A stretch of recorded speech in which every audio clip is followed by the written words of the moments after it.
kulanti wacan ismaqal wanaagsan halkani waa wararka online qodobada aan idin heynana maanta waxa ugu waaweyn wiilkii calanka Soomaaliya ku labisnaa oo la horgeeyay maxkamad ku taala magaalada Hargeysa nin doonayay inuu isku qarxiyo munaasabad ay lahaayeen al-sunna oo Gurceel lagu qabtay xukuumadda federaalka Soomaaliya oo cambaareysay weerarada loo geysto goobaha barakeysan ee Maka Puntland oo shir degdeg ah ka yeelanaysa gobolka Sanaag iyo Maleeshiya la wareegay deegaano cusub Somaliland oo ka hadashay sharciga shidaalka oo dhawaan ansixiyay baarlamaanka federaalka Soomaaliya maamulka Jubbaland ayaa ka hadlay xiisada u dhaxaysa dawladaha Soomaaliya iyo Kenya oo maalmihii ugu dambeeyay si xoogeysanayay iyo go'aankooda dhabta ah ayaad ku maqli doontaan maxaa ka jira in ciidamada Ethiopian iyo Eritrean la geyn doono magaalada Kismaayo xog xasaasi ah ayaa kaga heenaya ka dambeeya in la geyn doono ciidamadaas shirkadda Spectrum iyo Somalia Gas oo malaayiin dollar siisa madaxweyne Farmaajo iyo ra'iisul wasaare Khayre warkaasi warar kale oo dheeri ayaad ku daawan doontaan isku diyaariyo qodobada aad maqasheen oo intaasi ka faahfaahsan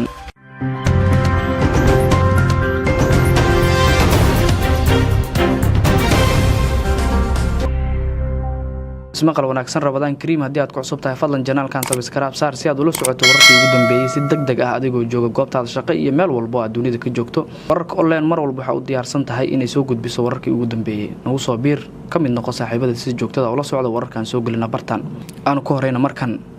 wiilkii calanka Soomaaliga ku labisnaa oo la horgeeyay maxkamad ku taala magaalada Hargeysa wararkan saaka ka heleyno magaalada Hargeysa ayaa sheegay in la horgeeyay Cabdiraxmaan Aar maxkamad ku taala magaalada Hargeysa ee gobolka Maroodijeex Cabdiraxmaan Aar ayaa ciidamada Somaliland 14kii bishan May ka soo qabteen bartamaha magaalada Hargeysa isagoo ku labisan dharka calanka Soomaaliga maxkamadda gobolka Maroodijeex ayaa saaka markii la horgeeyay Cabdiraxmaan Aar waxay dhageystay eedamii loo heystay iyadoona dib u jartay 7 cisho oo rumaan ah Cabdiraxmaan Aar ayaa waxa la filayaa in dib maxkamadda gobolka Maroodijeex loogu soo celiyo muddadaas toddobaadka ah markuu soo dhameysto wiilkan loo haysto inuu ku labisnaa dharka calanka Soomaaliga ah ee saakay maxkamadda la horgeeyay ayaa waxa uu ahaa gudoomiyaha ururka dhalinyarada ka wacyigeliya dhibaatada qabyaaladda oo lagu magacaabo ururka qabyaaladiid maamulka ahlusunna saaka waxay qabteen nin doonayay inuu isku qarxiyo munaasabad ay ku lahaayeen degmada Gurceel wararka ka imaanaya degmada Gurceel ee gobolka Galgaduud ayaa sheegaya in ciidamada ammaanka ee maamulkaas ay qabteen nin doonayay inuu isku qarxiyo ciidamada Galmudug ayaa munaasabad ay ku xusayeen askartii ahlusunna uga dhimatay dagaal ay la galeen al-shabaab isla markaasna saaka ay ku qabanaya degmada Gurceel xilli ninkaas uu doonayay inuu isku qarxiyo waxaa kulanka ku sugnaa madaxda ugu sareysa ahlusunna sida Macalin Maxamuud Sheekh Xasan Faarax gudoomiyaha guud ee ahlusunna madaxa xukuumadda Galmudug Sheekh Axmed Shaakir Cali Xasan iyo Cabdirasaaq Maxamuud Mire Ashcari ninkan ayaa la sheegay inuu ka soo gudbay baaritaanka waxaana ninkan soo galay hoolka ay fadhiyeen madaxda isku dayay inuu isku qarxiyo balse uu qarxi uu ku xirnaa waxaana isagoo jaakadii qarxa ugu xirneed la xarbinayay ka hortagay ilaalada ahlusunna oo isku duubay garbaduubna u xiray nin ordayay waxyaabaha qarxa isku soo xiray ayaa laga qabtay mar uu ku dhawaaday goob madaxda gaariga ka raacayeen kadib markii munaasabada shuhadada ay ka soo ilaatay balse askar naftii hura ah ayaa ku booday ninkii doonayay inuu isku qarxiyo ayuu yiri sargaal sare oo ka tirsan ciidamada Galmudug wararka ayaa sheegay in ciidamada ahlusunna ay ninkan ka fureen jaagadii qarxa u xirnaa isagoo laga saaray goobtii uu doonayay inuu isku qarxiyo sawir lagu soo bandhigay baraha bulshada ayaa muujinaya sida ugu hortageen ciidamada ahlusunna oo ninkan ku hareereysnaa isla markaasna gacmaha iyo lugaha ka hayay ahlusunna ayaa sanad walba 17 Ramadaan waxay qabtaan munaasabad ay ugu magac dareen maalinta shuhadada oo ay ku xusaan dagaalyahanadii ugu geeriyootay dagaaladii ay la galeen al-shabaab 10 sano ka hor geesta kalena Puntland oo shir degdeg ah ka yeelanaysa gobolka Sanaag iyo Maleeshiya la wareegay deegaano cusub warar dheeraada ayaa ka soo baxaya xiisad ka taagan gobolka Sanaag iyo dagaalo ka dhacay deegaano ka tirsan gobolkaas iyadoo lagu soo waramayo in ciidamo maleeshiyaad ah ay la wareegeen deegaano dhowr ah oo ku yaala gobolka Sanaag golaha wasiirada maamulka Puntland ayaa kulan degdeg ah ka leh xiisada ka soo cusboonaatay deegaanada gobolka Sanaag iyadoo ay kulankan kadib ka soo saari doonaan waxyaabaha ka soo baxa wararkii ugu dambeeyay oo aan helayno ayaa sheegay in ciidamo maleeshiyaad ah ay la wareegeen deegaanka Badhan iyo deegaano kale oo hoostaga waxaana ciidamadaas la sheegay in ay amar ka qaadanayaan maamulka Puntland wasiirka wasaaradda waxbarashada Puntland Cabdullaahi Maxamed Xasan ayaa dhawaan tagay deegaanka Damal Xaraage ee gobolka Sanaag hase yeeshee waxaa dagaal kala hortagay ciidamo ka tirsan Somaliland taas oo keentay in maleeshiyaad hubeysan ay deegaankaasi tagaan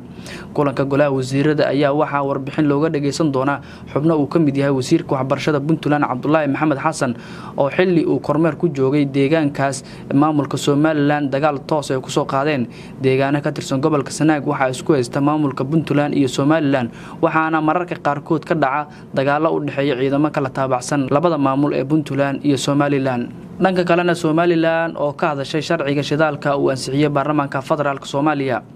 xukuumadda Somaliland ayaa ka hadashay sharciga batroolka oo dhawaan ay ansixiyeen xildhibaanada golaha shacabka baarlamaanka federaalka Soomaaliya iyadoo sheegtay in sharcigaas uusan si naba u quseen maamulkeeda wasiirka macdanta iyo tamarta Somaliland Jaamac Xaaji Maxamuud Cigaal oo ka hadlay arintaasi ayaa waxa uu sheegay in sharcigaasi uu yahay mid lagu cunaqabateynayo Somaliland oo ay u arkaan in dagaal dhaqaale oo toos lagu soo qaado maamulka Somaliland wasiirka ayaa sidaas oo kale waxa uu sheegay in xukuumadda madaxweyne Farmaajo ay markasta caqabad ku tahay horumarka Somaliland isagoo sheegay in sharcigaasi uusan wax saameyn ku yeelan doonin shirkadaha batroolka ee maamulkooda ee la galay heshiisyada wasiirka ayaa waxa uu ugu dambeyntii sheegay in hay'adaha batroolka Soomaaliya ee lagu dhisayo xeerkaasi aysan Somaliland wax ugu jirin isagoo ka dhawaajiyay in marka hore koonfurta Soomaaliya ay sameysato wax iyagu ay wada leeyihiin sharciga batroolka ee Somaliland ay iska fogeysay ayaa waxa uu mar hore muran xoogan ugu dhex taagnaa dawladda dhexe iyo maamul goboleedyada iyadoo toddobaadkan ay ansixiyeen baarlamaanka federaalka Soomaaliya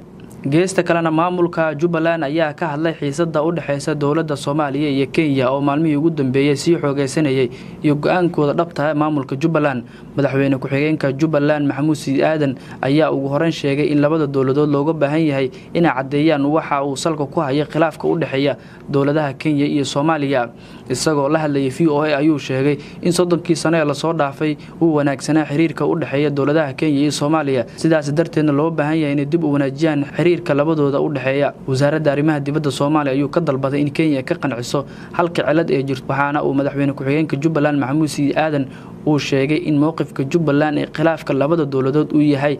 inay ka xun yihiin hardanka siyaasadeed ee labada dawladood hadda soo dhaxgalay waxa uu sidoo kale sheegay madaxweyne ku-xigeenka Jubbaland in dawladda Kenya dhankeeda looga baahan yahay inay cadeyso waxyaabaha keenay inuu xumaado xiriirka labada dawladood u dhaxeeya sanadihii ugu dambeeyay labadii toddobaad ee la soo dhaafay ayaa waxa xoogeystay khilaafka diblomaasiyadeed ee u dhaxeeya dawladaha Soomaaliya iyo Kenya kaas oo aan wili xal loo helin hase yeeshee dad badan ay ku baaqeen in wada hadal wax walba lagu dhameeyo geesta kalena maxaa ka jira in ciidamo Ethiopian iyo Eritrean la geyn doono magaalada Kismaayo wargeyska The Star ee ka soo baxa magaalada Nairobi ee dalka Kenya ayaa baahiyay warbixin uu kaga hadlayo in danaha dawladda Kenya ee Soomaaliya uu halis sii galayo isla markaasna uu wacan tahay dawladda Soomaaliya maqaal dheer oo wargeyska The Star kaga hadlaya xiisadda cusub ayaa waxa uu si qoto dheer kaga hadlay hardanka dawladda Soomaaliya iyo dawladda Kenya ee la xiriira cidda maamuleysa Jubbaland wargeyska The Star ayaa baahiyay in taliye ku-xigeenka NISA Fahad Yaasiin oo haysta baasaboorka dalka Kenya uu wada hadal kula jiray bilihii ugu dambeeyay mas'uuliyiin ka tirsan dawladaha Eritrea iyo Ethiopia ujeedka kulankaas ayaa wargeyska waxa uu ku sheegay inay tahay in ciidamo ka socda labada dawladood oo aan ka mid ahayn AMISOM lagu wareejiyo ammaanka garoonka diyaaradaha iyo dekedda magaalada Kismaayo sida wargeyska uu qoray wargeyska ayaa sheegay in madaxtooyada Soomaaliya ugu sareeyay madaxweyne Maxamed Cabdullaahi Farmaajo ee doonayaan in ciidamo Burundi, Uganda iyo Kenya iskaga baxaan AMISOM isla markaasna maamulka Jubbaland loo dhiibo qof aan ahayn Axmed Madoobe oo xulufo dhow la ah dawladda Kenya madaxweynaha Soomaaliya taliye ku-xigeenka Nisar gaal ka tirsan NISA oo kala ah Cabdullaahi Kulane Sikriye Ismaaciil ayuu wargeysku sheegay in ay ka shaqeynayaan sidii Jubbaland looga saari lahaa Kenya dhinaca kale wargeyska ayaa sheegay in Ethiopia ay ka faa'iideysanayso fursadan ay ku heli karto dekedda Kismaayo ay aqbashay go'aankan marka laga yimaado warbixinta uu wargeyskan qoray ma jirto cadeemo kale oo arintan muujinaysa in ay socdaan qorshahaasi waxaana laga yaabaa in ay qayb ka tahay dagaalka dawladda Kenya ee ka dhanka ah warbaahinta ay ku hayso dawladda Soomaaliya dhanka kalena shirkadaha Spectrum Somali Gas ayaa malaayiin dollar siiyay madaxweynaha dalka Maxamed Cabdullaahi Farmaajo ra'iisul wasaare Kheyre shirkadaha hoggaanka u haya iibinta kontonka blocks oo ka mid ah dhulka laga helay shidaalka Soomaaliya ayaa la sheegay inay malaayiin lacag siiyeen madaxda dawladda federaalka Soomaaliya dhowrkii bil ee ugu dambeysay wararka online ayaa ogaatay in intii u dhaxeysay 20 Febraayo 2019 ilaa May 11keedii 2019 ay labadan shirkadood bixiyeen lacag ku dhow 8 milyan oo dollar lacagtaas oo sida tooska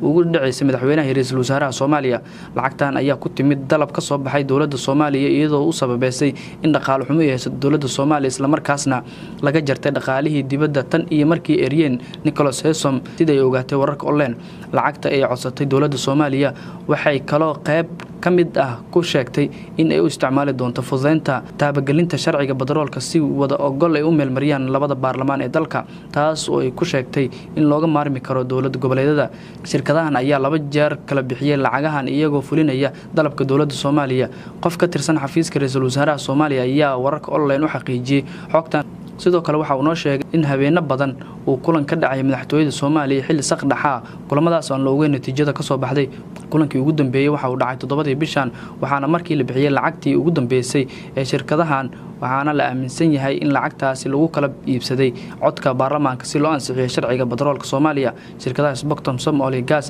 ayaa lacag badan u horaya barnaamij ku saabsan batroolka Soomaaliya si ay ugu gaaraan guulo wanaagsan